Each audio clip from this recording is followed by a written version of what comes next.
July 20. The true tabernacle and temple. The Jews said to him, "What sign do you show us for doing these things?" Jesus answered them, "Destroy this temple, and in 3 days I will raise it up." John chapter 2, verses 18 and 19. Some understand the Bible to be little more than a mixture of philosophical information and spiritual tidbits. Nothing could be further from the truth, for the Bible contains the unfolding drama of God's intervention in our world. The theme of God's kingdom provides us with one useful way of entering and following the thread of its story. And in every kingdom, there is a dwelling place for the king. Throughout much of the Old Testament, the tabernacle was the place where God dwelled with Israel. While the tabernacle was among God's people, though, it was not open to them. Even Moses himself could not enter when the cloud of God's glory settled upon it. Then, once Jerusalem had become the capital of the land, the tabernacle tent was replaced by a permanent building, the temple. Here was God, the King of his people, dwelling in the capital city of his people and their land. But still the way to him was barred by the curtain that separated the most holy place from the rest of the temple complex. And then the Word became flesh and literally tabernacled among us.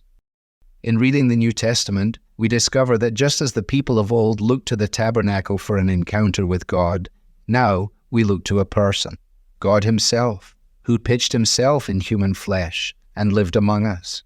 John's language specifically communicates that God in Jesus dwelled among his people physically and now dwells in his people by his Spirit.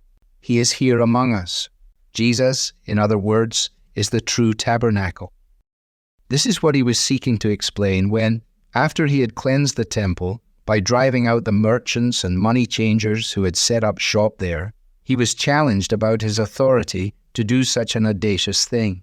And he answered, "Destroy this temple, and in 3 days I will raise it up." John explains that after Jesus was crucified, was buried, and rose from the dead, his disciples understood that he was speaking about the temple of his body.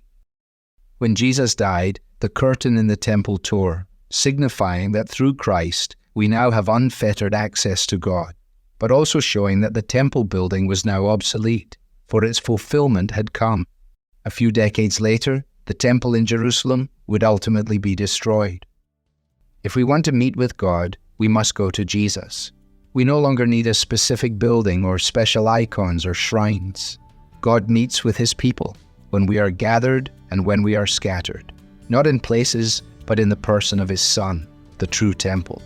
Whatever day to day is, and whatever you are up to, there is nothing and no one standing between you and a living encounter with the Holy God.